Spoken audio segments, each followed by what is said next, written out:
Nos encontramos en el metro Atlalilco. De aquí hacia Mixcoac es subterráneo.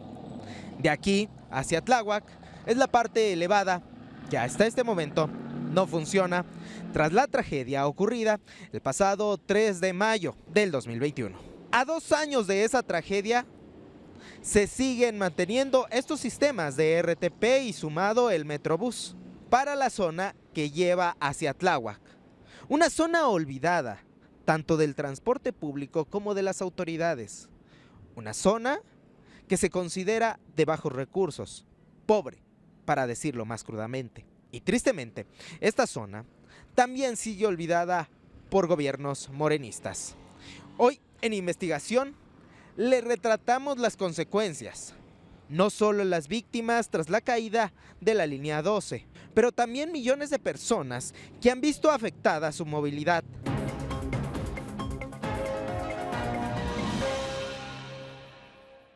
El 3 de mayo de 2021 a las 22 horas con 22 minutos, unos segundos bastaron para cambiar la vida de millones.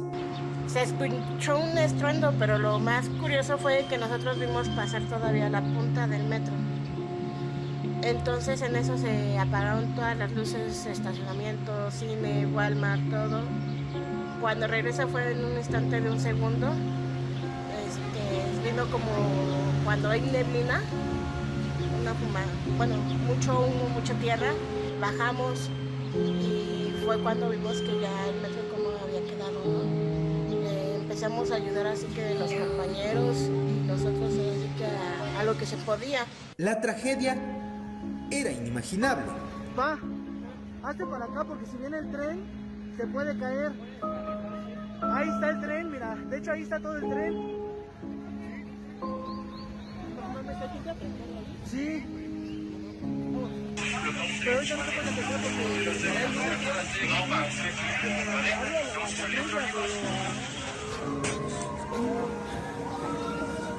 Rómpelo, güey. Rómpelo con algo, güey. Rómpelo con algo. Levántate, por favor.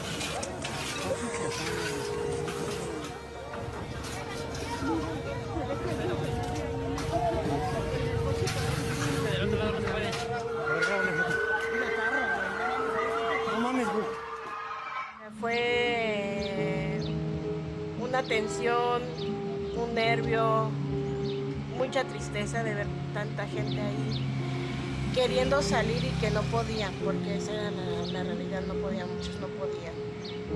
En total, 26 personas fallecieron y 99 quedaron heridas tras el desplome de una obra mal hecha y por la falta de mantenimiento. El peritaje tanto del DNV como de la propia fiscalía tienen razón. Hubo una falla de causa raíz y analizando esa causa raíz, tú dices, ok, la estructura se tiene que pintar cada determinado tiempo, se tiene que dar un mantenimiento, ¿no? ¿Y por qué nunca se dieron cuenta de que si esa es la falla o la causa raíz del colapso, por qué nunca se dieron cuenta que los transversales nunca tocaban una orilla con la otra, que les faltaba espacio? ¿Por qué? Por la sencilla razón, por falta de mantenimiento. Entonces, ¿pudo haber sido previsible esta causa? Sí pudo haber sido previsible. A 2 años de esa tragedia, las familias siguen sin recibir justicia de autoridades que fomentan la impunidad. Después lo determinó procedente y dijo, cítese a Florencio Serranía y a estos más para efectos de que puedan rendir su declaración. Se va el Ministerio Público y después de semana y media o 2 semanas apenas nos notifica y nos dice, ya analizamos la solicitud, ya analizamos lo que dice el juez y no vamos a citarlos. Que eso les lastime a ellos y que eso les duela y que eso exprese su sentir de no dejar que ella declare, entonces digo, el que alguien oculte ciertas cosas, pues eso da mucho a saber.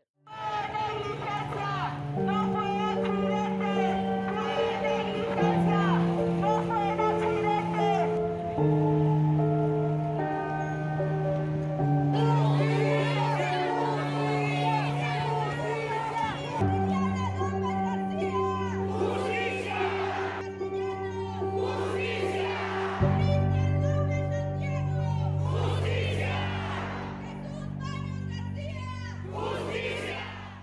La reconstrucción no se ha concluido, como lo prometió el presidente Andrés Manuel López Obrador en su conferencia del 24 de junio de 2021. Se va a hacer una revisión completa, ya se está llevando a cabo. Y yo me hago cargo de eso. Yo ya puedo decirle a la gente de Tláhuac y a la gente de Iztapalapa y de Chalco, los que utilizan ese sistema de transporte, que a más tardar en un año está funcionando. Antes de cumplirse esa fecha, las promesas siguieron. En la mañanera del 17 de mayo de 2022, López Obrador y la jefa de gobierno, Claudia Sheinbaum, habían mencionado que para diciembre de ese año concluirían el reforzamiento de la línea 12, posponiendo así su reapertura. Y yo espero que a finales de año ya esté funcionando. En un mes más o menos ya se va a ver muchísimo más trabajo de obra en el sitio y al mismo tiempo estamos rehabilitando también el tramo subterráneo. Vamos a esperar que así sea, de todas maneras vamos a estar informando todas las semanas de cuál es el avance de la línea. Después de 5 meses y medio de aquel aplazamiento, una vez más la jefa de gobierno volvió a referirse al tema y mencionó que el 15 de enero de 2023 se entregaría la parte subterránea, pero la parte elevada tardaría 6 meses más. Era alrededor del 15 de enero, porque requiere como 15 días de pruebas. La obra civil va a estar terminada y se van a hacer alrededor de 15 días de pruebas y estaremos abriendo alrededor del 15 de enero el tramo subterráneo. Se está haciendo todo para que pueda abrir el primer semestre del próximo año la elevada. No quisiera dar una fecha concreta. En junio del presente año se tendría que entregar la parte elevada de la línea 12, pero el 15 de enero, en la reapertura del tramo subterráneo, la jefa de gobierno evitó dar otra fecha. Tener las obras inconclusas y una mala logística en el transporte afecta a trabajadores como Patricia. Ella vive cerca de la estación Olivos de la línea 12. ¿Usted utilizaba el metro? Sí. ¿Y era más rápido con el metro? Sí, súper rápido. ¿Cuánto tiempo se hacía más o menos con el metro? Una media hora. Una media hora se hace con el metro. Sí. Ella sale de su casa a las 5 de la mañana porque sus tiempos de traslado se han triplicado. Pues a veces una hora, hora y cuarto, según cómo esté el tráfico. Porque sí ahí en Periférico y Calle 11 se hace muy pesado. Llega a esperar el transporte público y nos cuenta que su regreso es aún peor. Hacemos 2 horas. ¿En el día? En el día, la tarde. La Tlalilco para acá. ¿Por qué? Porque de San Lorenzo para acá nada más hay un carril. El Periférico está cerrada en la mera glorieta. Y entonces pues deberían de cerrar los carriles en la noche. Como Patricia, miles son víctimas de la línea 12 tras su cierre, como nos lo explica el diputado Salomón Chertorivsky, presidente de la Comisión de Movilidad. Es una línea que movía cerca de 400,000 personas todos los días. Hoy no está moviendo a más de 20,000 y pues esas personas se ven todos los días afectados porque la línea en sus 20 estaciones, el tramo completito hacía 38 minutos. Hoy en camiones de RTP sustituyendo a la línea 12 que solo ha abierto algunas estaciones, tu viaje promedio debe ser entre 1 hora y media y 1 hora 50. Entonces, pues por supuesto que la afectación para la gente en tiempo, en productividad, es enorme. Sin embargo, los datos se quedan cortos ante la tragedia diaria que es perder la vida para llegar a escuelas, trabajos, hogares y otros destinos. Es un martirio cuando antes nos hacíamos 1 hora, por mucho ahorita ya nos hacemos 3, 4 horas. Es demasiado el tiempo que transcurre. Ya aunque sea el RTP directo, el RTP que nada más hace unas cuantas paradas, todos son igual, por lo mismo de que está muy saturada la avenida Tláhuac. Lo decimos caótico, hay mucho tráfico en las mañanas. Si de aquí a 2 estaciones antes te hacían 10-15 minutos, ahorita más te estás aventando casi una hora. De Olivos a Periférico. Sí, hay mucho tráfico en las mañanas y por las tardes pues igual. Con esto, los habitantes de la zona suroriente del Valle de México siguen en el olvido.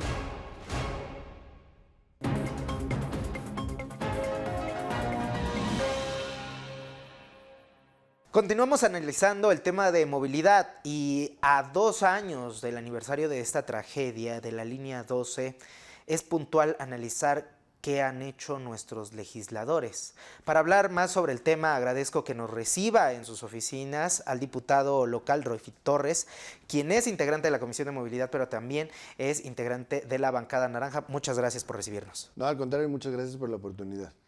Diputado, desde su parecer, ¿qué ha hecho la autoridad tras 2 años en el aniversario de esta tragedia que cobró 26 vidas? Pero no solo eso, afecta a lesionados, a familiares y a miles, por no decir millones de personas en su movilidad. Mira, me parece que es uno de los casos más lamentables, es una de las grandes tragedias de la ciudad, que lo que más se ha empeñado el gobierno es en tratar de minimizarla, ¿no? Le llama un accidente, le llama un incidente, cuando pues todos sabemos que ha sido fruto de la negligencia, del descuido, del olvido, en que se tiene el sistema de transporte colectivo. Y podemos decir que por muchos años, pero hoy pues la responsabilidad la tiene este gobierno. Entonces es, creo que, uno de los temas pendientes, sobre todo cuando atiendes las consecuencias, las víctimas, que hoy no sabemos el estado en el que se encuentran, la reparación integral del daño de todas y cada una de ellas, las directas y las indirectas. ¿Hay opacidad en estos casos? Hay una terrible opacidad. Se dice que ya hay algunas que ya aceptaron los acuerdos, hay otras que fueron presionadas para aceptarlo, hay otras que siguen peleando por esta reparación integral, hay otras que ni siquiera han reconocido formalmente como víctimas, que requieren una atención integral. Y eso es lo que hemos venido peleando también desde el Congreso, que haya una apertura, que haya una transparencia en el manejo de esta enorme tragedia. Me detengo un poco en lo que dice, faltan víctimas por detectar. A 2 años todavía falta ubicar a esas víctimas, o más bien dar certeza a esas víctimas. Sí, porque no hubo una correcta clasificación de las lesiones, de las afectaciones que este incidente, esta tragedia generó. Hay víctimas pues, que no tuvieron ninguna lesión física aparente, pero que vienen todavía con lesiones psicológicas derivados de este tema, que, por ejemplo, nos dicen que hoy les sigue costando salir a la calle, les sigue costando subirse al metro, y eso pues obviamente es una afectación para su vida cotidiana, para realizar sus labores, y eso no está correctamente evaluado por el gobierno. Esas afectaciones psicológicas, ese seguimiento que se tiene que dar a las víctimas porque realmente pues sufrieron un trauma, eso es lo que es una de las tantas cosas que están faltando, ¿no? Diputado, al inicio de este periodo legislativo de 3 años, se pide una comisión de seguimiento para esta tragedia de la línea 12. ¿Qué pasó con esa comisión?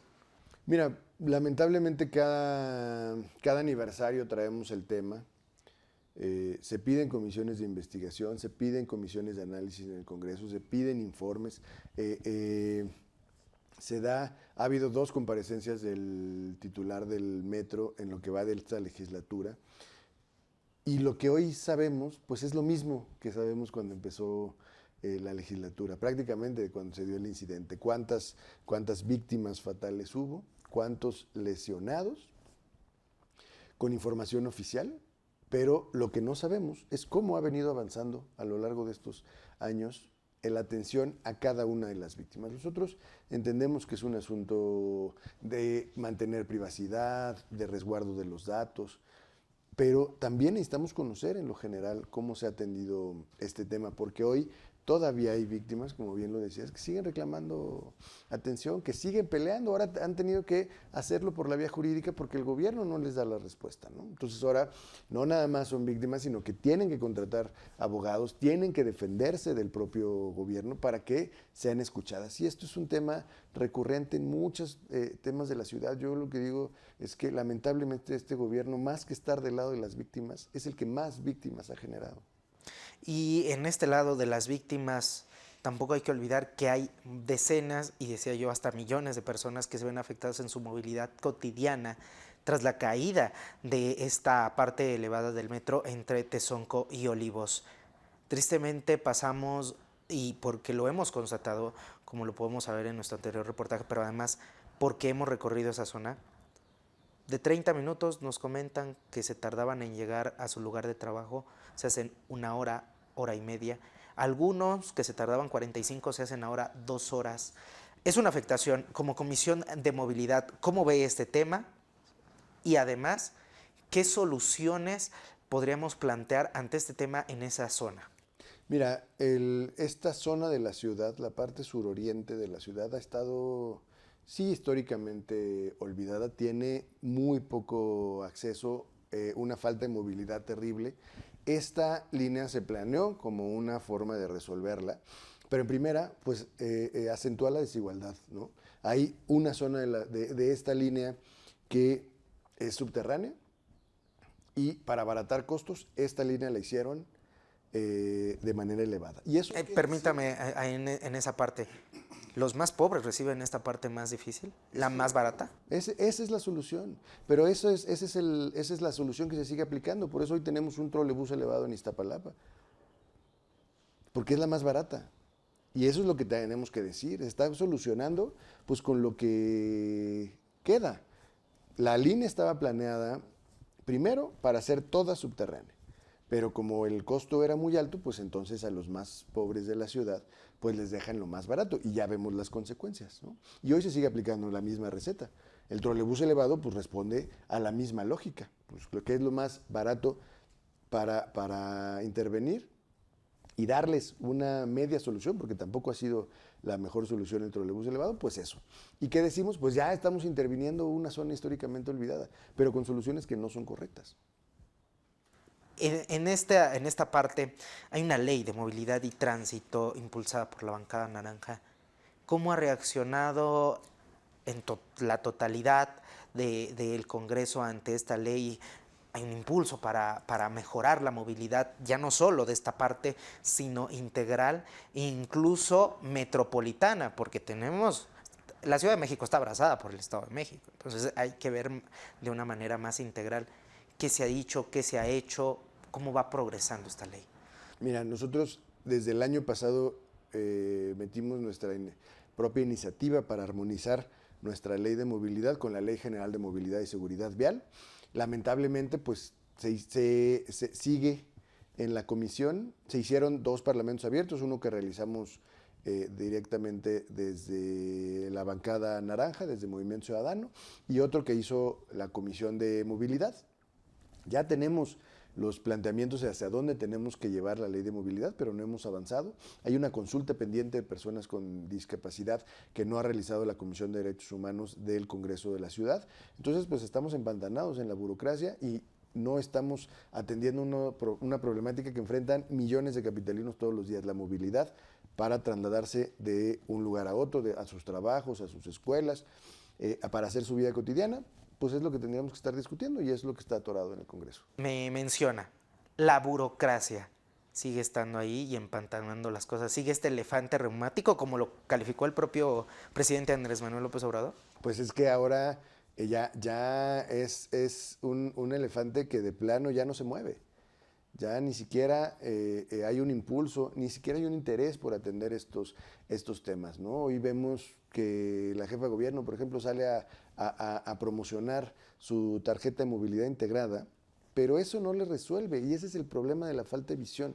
Eso no le resuelve el problema a más del 60% de las personas que se mueven por fuera de ese sistema de transporte, ¿no? Entonces estamos pensando únicamente en pequeñas soluciones para un enorme problema, ¿no? El 60% de la población se mueve en los clásicos camiones, micros, y eso, pues ahí no está la movilidad integrada, y ahí está el riesgo, y ahí está la inseguridad, y ahí está la falta de accesibilidad, la carencia de un buen servicio, ¿no? Diputado, como parte de esta Comisión de Movilidad, pero además como parte de Movimiento Ciudadano, ¿qué propuestas tienen ustedes para mejorar esto? Ya nos ha esbozado en algunas partes de sus respuestas algunas, pero una clasificación, ¿qué es lo primordial que tienen que hacer las autoridades? ¿Qué se tiene que ejecutar, podremos decir, inmediatamente, no esperarnos tanto? ¿Y qué se puede hacer a largo plazo? Mira, lo primero, si regresamos al tema del metro, es tener un diagnóstico preciso. Tenemos hoy 2 líneas sin funcionar. En la 1 se le está dando un mantenimiento completo, ¿no? Se está haciendo prácticamente una nueva línea porque ya lleva más de 50 años de servicio. La 12 pues, se está rehabilitando por las razones que ya todos sabemos, pero tenemos otras líneas que todos los días fallan, como la línea 3, como la línea 9, como la línea 2, que ayer prácticamente dejó de funcionar. Entonces necesitamos un diagnóstico integral de la verdadera situación que enfrenta el metro, para entonces poder decir si se está invirtiendo o no lo suficiente. La jefa de gobierno también se empeña en decir que hay presupuesto para el metro, pero todos los días siguen fallando las líneas del metro. Entonces quiere decir que no hay un presupuesto suficiente para atenderlo, solamente estamos corrigiendo los errores, no tenemos un presupuesto para prevenirlos en la parte del metro. Y si hablamos de la movilidad en general en la ciudad, nuestra propuesta radica particularmente en 2 vertientes. En la primera, la seguridad vial. Cada día hay más muertes, cada día hay más incidentes, más lesionados por hechos de tránsito, y tenemos que analizar qué es lo que está pasando, y por eso proponemos un nuevo capítulo de seguridad vial en la ley de movilidad de la ciudad. Y la segunda es pensar en una movilidad para todos. Hoy hay 2 grandes grupos que están alejados de las políticas de movilidad, que son las personas con discapacidad y las mujeres. Hoy la movilidad y la ciudad en general no está pensada para ellos, y por eso queremos incidir en estos sectores. Pues, diputado, ¿algo que desea agregar?